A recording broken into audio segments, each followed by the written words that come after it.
Good everyone, welcome to today's video. Today we have a review on the T-34-57 1943. This is a tank review I'm sure many of you have been expecting and looking forward to, really. And all I can say is it's worth the wait, it's all I will say. This tank for me has been excellent. I've had very little issue with the tank. The gun has been absolutely excellent. The armor has been relatively useful. The mobility is also excellent. What can I really say?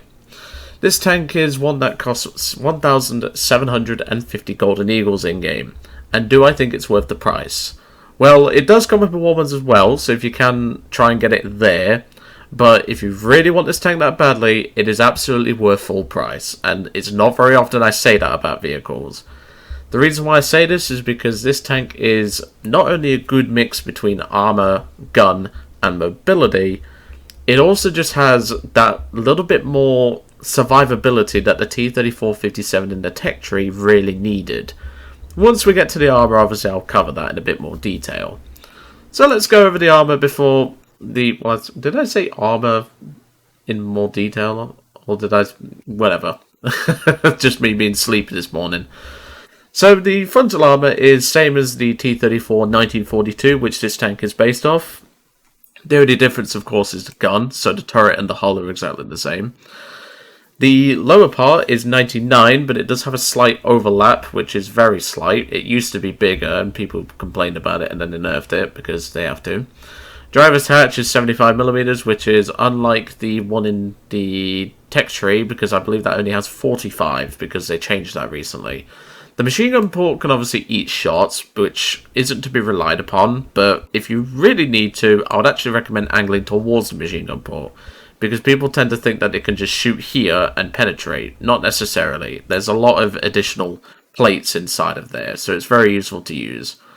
The turret front is really where it gets interesting though. It's 53mm and has multiple different layers with varying thicknesses of armor, with the breach area being a main weak spot. The reason why I say this is when you go to the X-ray view, it's just 45mm and right behind that is your cannon breach. Which means if anyone can't reliably go for your turret neck, which is also quite a vulnerable weak spot, they will just go for your breach and attempt to get around you. This is typically how I kill T-34s if I'm in something like a Sherman, because sometimes the turret neck just catches rounds when it shouldn't. So the easiest way for me to nail them is to breach them and then get around their side, because normally they can't react too fast enough. But speaking of the turret neck, you'll notice that parts of it do have increased thicknesses as you go around to obviously offset the shape of the turret.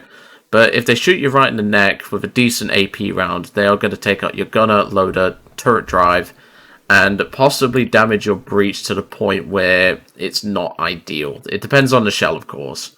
But realistically, the turret armor is what's going to be saving you more than the hull armor. As you go around to the side, it's 40 and 45mm accordingly, with the turret being 53 in most of its spots, so it's a little bit more survivable on the turret. The rear of the tank used to be 45, it's now 40, and the rear of the turret is also 53. The top of the tank says 15, although, trust me, trying to 50 cal these bleeders from the top is a nightmare, and trying to get the engine specifically is also a nightmare, but generally speaking, casting a T-34, you're better off just bombing the bleeder, because after time, the 50s ain't doing shit, but anyway. The armor overall is pretty good. Like, it won't stand up to things like Tigers, which you will meet in an up tier, unless they hit the turret at a really odd angle. So, generally speaking, your mobility and gun is what's going to be helping you in up tiers. And speaking of the gun, let's go over the gun. Now, there are obviously 3 shell types you can carry in this tank, although there's only a couple you should really be carrying. So, your stock round is the one that you should be maining, the APHEBC BR271.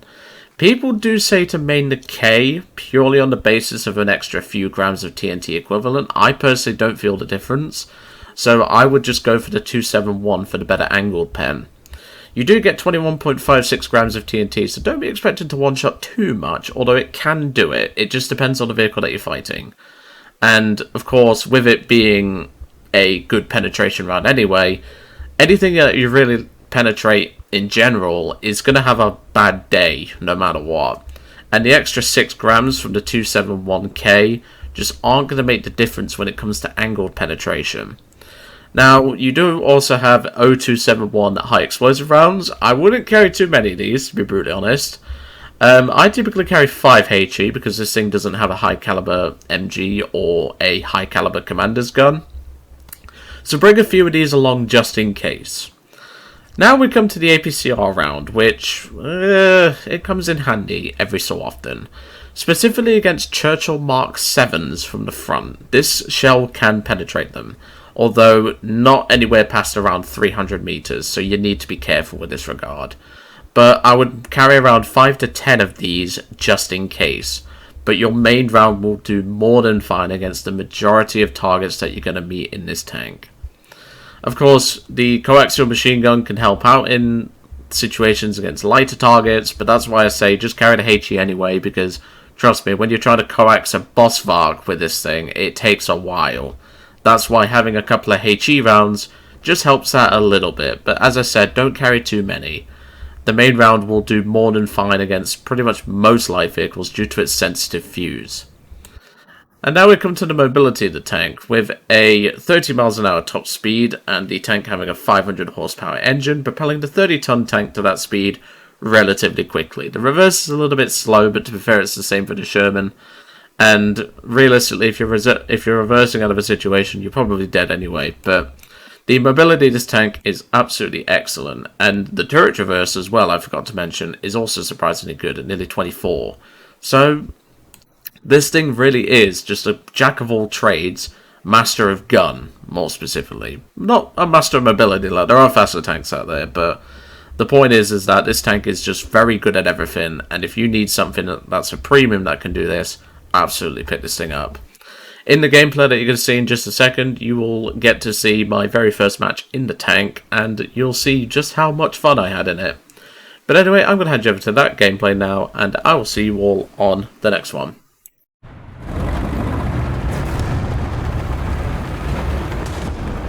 So what have you found then, buddy? Oh, you found the prototype Panther.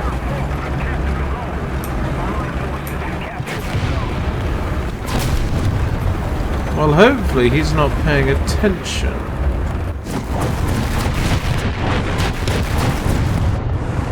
Hello. I was going to say turret front would probably be the best shot there. Got the commander. What the hell is that ugly thing? Well, it must be Swedish because that is a machine gun from Sweden. What the hell? What? Gaijin, that thing does not have that thick of a turret. Got the gunner.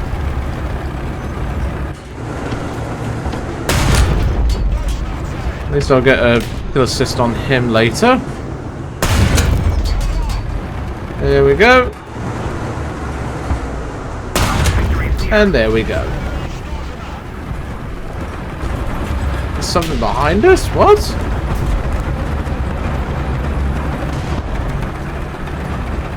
That was a Befehlswagen. Okay.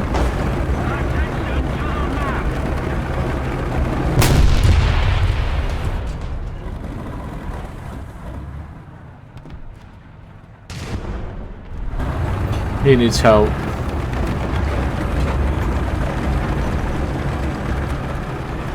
There's a heavy pushing his front. It's going to be my mic a little bit. Stog right there, that's okay. I'm going to attempt to help the teammate because he needs backup, like, urgently. Don't worry, brother, I'm on it. Shit, the Stog's waiting.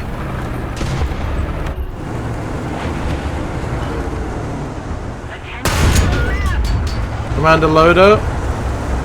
You wouldn't have reloaded that gun in time, I don't think. There goes him. Hello. So that must be the heavy. It was a Churchill. Let's use this time and the mobility to get into a different position. Don't really want to be sat in the same position.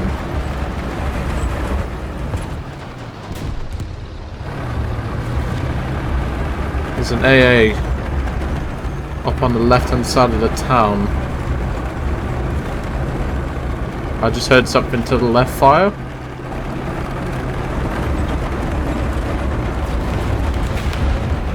They're capping A, and something just killed their teammate, Panzer IV.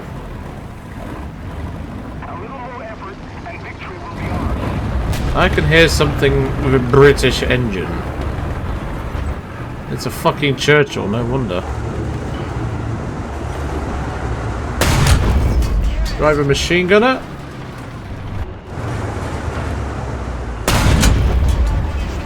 Nice try, kiddo. But this shell's small enough to shoot through that gap. Shit, C's completely open now.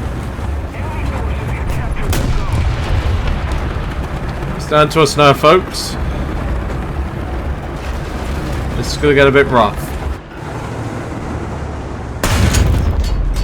Gun barrel, that was lucky.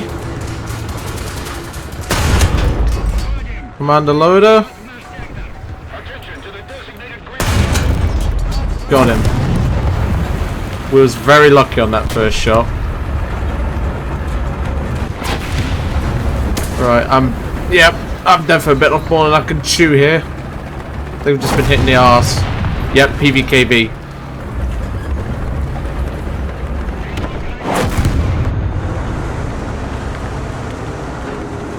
Let's stick your head round.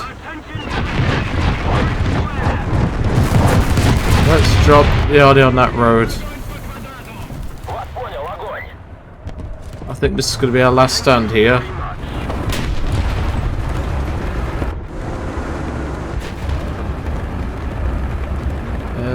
Is there anything coming?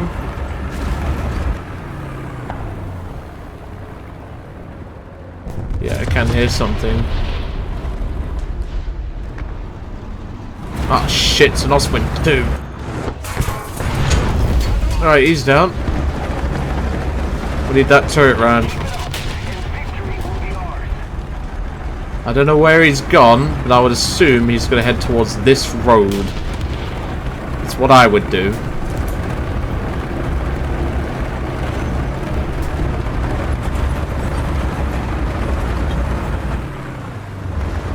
Now, where the fuck's he gone? I would love to get a crew member, but I really need to eliminate this PB before I think about that.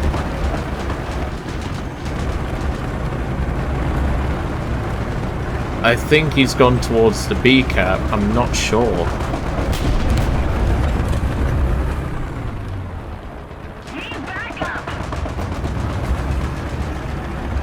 Can hear something.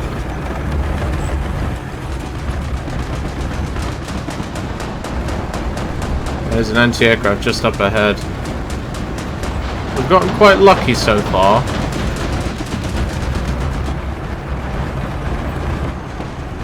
Yeah, I think he's gone to B. That's just my unprofessional opinion. I think he's gone B. Which I don't know why he would. No need to rush this, that's okay.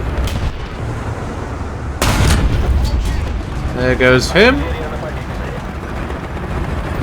Shit, Panzer right there.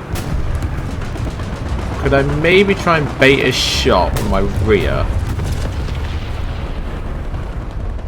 No, he's just going to stare at me. We're in a Mexican standoff here.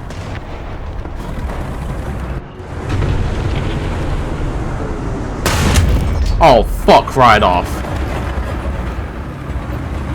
Problem is, if I leave the turret out to the side, we're dead. If I don't leave the turret... Driver got a machine gunner. We need to push. We need to push. We're safe from the Ostwind. Okay, he's down. Pull the barrel back so he can't shoot me in the barrel. That's okay. I'm going to get you back in a minute, you little shit. Oh, this has been stressful. Obviously, having to wound a driver does not help. Okay, we don't even get a def cam, so I reckon that was artillery though. Okay, right, well we need to head back towards C. Because I don't think this is over yet. They're definitely going to be pushing the caps as quickly as possible. But yeah, that was a 9-kill run. Very good. Really shows what this tank can do. We did get a little lucky, but you do kind of need some luck these days. I actually don't think we're going to get anything else.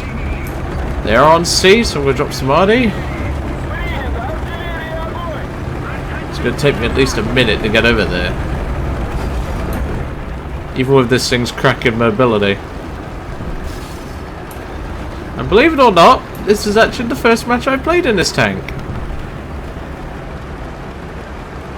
Hey, yep, this ain't over yet. Far from it.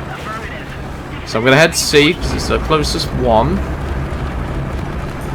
They need to cap that point, like, now. They just got it. Okay.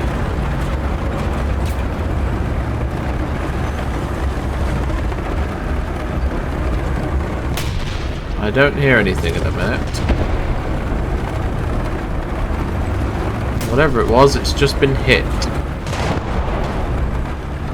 Up here on the left, there's 2 of them. Gonna go for the flank. Fuck, rushed that. That shouldn't have happened. Turret armor took that like it should. That's 10 kills. I don't know how that would have gone, but I hit the wall there, so that probably would have ended in our death again. But you never know, the turret armor might have saved us. Double overlap and all that. But yeah, that was actually my first match in the tank. I will obviously get a few more before you see the review and everything. This is just a gameplay. I just decided to start recording gameplay. But yeah, this thing, if you need something to round out your 4-7 lineup and you don't want to use the tech tree one, definitely pick this one up.